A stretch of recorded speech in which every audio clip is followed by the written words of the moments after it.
And I give the call to the Assistant Minister for Defence. Thank you, Deputy Speaker.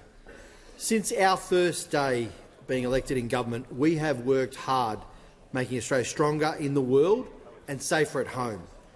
And this has been manifested in the investment in our capability, in our development assistance, our diplomacy and our defence. What I call the 3 Ds, Deputy Speaker, which work together as tools of statecraft. And Australia does have an important role and a responsibility to engage in our region and the wider world. We have a responsibility to collective deterrence and to ensuring we have the defence capabilities to protect the stability of the Indo-Pacific, the security and the stability of our region, from which our prosperity flows as a trading nation. And I agree, Deputy Speaker, and I think most of us in this parliament would agree, that we make no mistake here, we are in a global strategic contest. It's currently underway. And AUKUS is a trilateral exchange that is so important, it's actually critical into that strategic contest, giving us the capabilities to be able to engage in that contest. The work that we do with the United States, with the United Kingdom, to enhance our defence capability makes us an even more capable security partner, and we will be able to make a better contribution to collective deterrence so that both state actors and non-state actors, adversaries, are deterred from pursuing their objectives with force or violence. AUKUS substantiates, it not only symbolises, I think it substantiates the strength, the unity and the joint commitment to securing the peace and prosperity of the Indo-Pacific. And it is also, I think, a substantive joint commitment to democracy as a governance model, a model increasingly under threat in the contest that is underway against authoritarianism. As the National Defence Strategy reconfirms, we confront the most challenging strategic circumstances since World War II.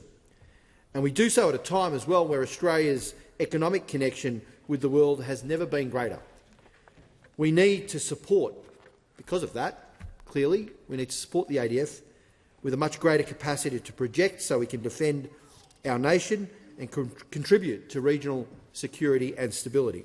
Now, the AUKUS Pillar 1 investment, Deputy Speaker, in conventionally armed nuclear-powered submarines is fundamental to this. It will ensure our ADF has a much greater capacity to project, and similarly, the fundamental purpose of Pillar 2 is to enhance our joint capabilities and our interoperability in what is also a massive scope. It spans technological, commercial, communication spheres. We're talking about undersea capability, quantum technologies, AI, autonomy, advanced cyber capabilities, hypersonic and counter-hypersonic capabilities, electronic warfare and so on. Now, our defence capability, Deputy Speaker, is about enhancing deterrence and avoiding conflict. The investment is to avoid going into conflict. I'm not sure how many in this place would know what the percentage of GDP's defence spend was during World War II. Anyone? I'm looking for a heckler. I don't have one. You don't know. 38%.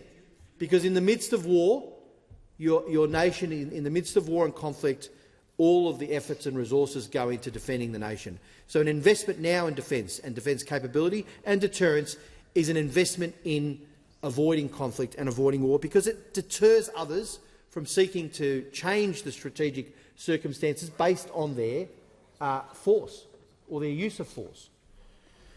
Now, the more we strengthen, Deputy Speaker, and enhance our defence capability, the more we can build that global collective deterrence, and which lessens the possibility of the factors that may lead to conflict, as I've said. But also importantly, Deputy Speaker, is a safeguard to what is beneficial to us in our national interest, and that is the liberal rules-based order, the set of rules of the road and international law which we abide by and other countries abide by, and which is beneficial to all of us as we trade with each other globally. Now, we're delivering AUKUS. Well, I heard I take that interjection. I heard, get on with it. We are delivering AUKUS, Deputy Speaker.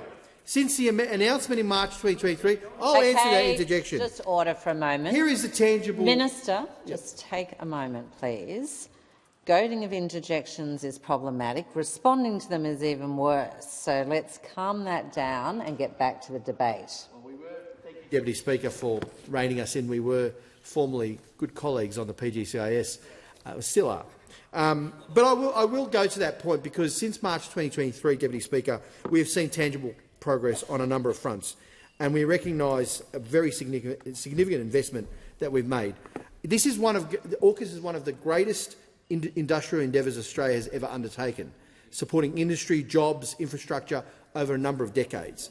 And it's an opportunity to build a future made in Australia by having Australians be involved in record numbers in defence, skills, jobs and infrastructure. It is a whole-of-nation undertaking. And that tangible progress, Deputy Speaker, is real. We've bridged that capability gap that we inherited, and we will acquire the conventionally armed nuclear-powered submarines a decade earlier than the timeframe we inherited. And the lift that Australia will have into an elite group of internationally is one of the only 7 countries to operate a platform of this calibre and capability. This year alone, Deputy Speaker, we announced the Geelong Treaty between Australia and the UK, which will underpin bilateral cooperation and deliver the SSN AUKUS. We've invested $480 million in our shipbuilding and submarine workforce with the build of the Skills and the Training Academy in South Australia. We built a new industry-led supplier qualification program with the largest military shipbuilder in the US, including Australian companies now qualified and entering the pipeline. And we've started an AUKUS submarine industry strategy. In March last year, Deputy Speaker, we announced the selection of the ASC and BAE systems to build Australia's SSN AUKUS, and they are working in Osborne. I was just there recently. I saw the infrastructure build that's occurring. The getting on with it that we've heard is actually happening, and we've seen that with jobs as well, with the Jobs for Subs program, Deputy Speaker, enabling around 200 new entry-level recruits from the ASC to positions for graduates, apprentices, trainees in critical skills in engineering, in electrical, machining and fabrication trades and project management. It's significant. It's happening. We are getting on with it. All you have to do is go down and visit Osborne shipyards and you'll see the work in progress. And as I said, I was there recently with Premier Malinowskis as well as a number of US congressmen looking at the work that's being done. Over 4,000 jobs created in South Australia to build the infrastructure. An additional 4,000 to 5,000 jobs in the direct shipyard jobs as well to create the build for the nuclear-powered submarines in South Australia. We have invested at least $2 billion in South Australia to support infrastructure. And this is happening in Western Australia as well, Deputy Speaker, investing up to $8 billion to upgrade HMAS Sterling, creating around 3,000 direct jobs, ensuring 500 direct jobs for the Submarine Rotational Force West. And there's about 200 entry-level positions in the ASC as well, upskilling those positions, and around 200 of our people over in Pearl Harbor learning on the job around maintenance of the Virginia class. Now, I know the opposition wants to play political games with defence spending and national security. Let's be really clear, Deputy Speaker. We have invested, this government, an additional $10.6 billion over the forward estimates and almost $58 billion over the decade in defence. We've brought forward billions of dollars in our budget in March in the forward estimates as well. Now, this is based on the work through the Defence Strategic Review as well as a National Defence Strategy, and we've gone through our proper processes. We are a government that decides on what we spend on defence based on the needs that we have, on the capability needs that we have. And that's exactly what we're doing. We are committed to ensuring that our Defence Force capabilities meet the strategic challenges of the moment, of the time. And it's not about playing political football with this, because it's too important, Deputy Speaker. We have had the largest increase in defence spending in peacetime since World War II. Some historians might want to correct me, but that is a fact, and you can't change those facts. And then over on the other side, Deputy Speaker, you have even your own, at the time, Shadow Defence Minister, the member for Canning, saying, things like the coalition's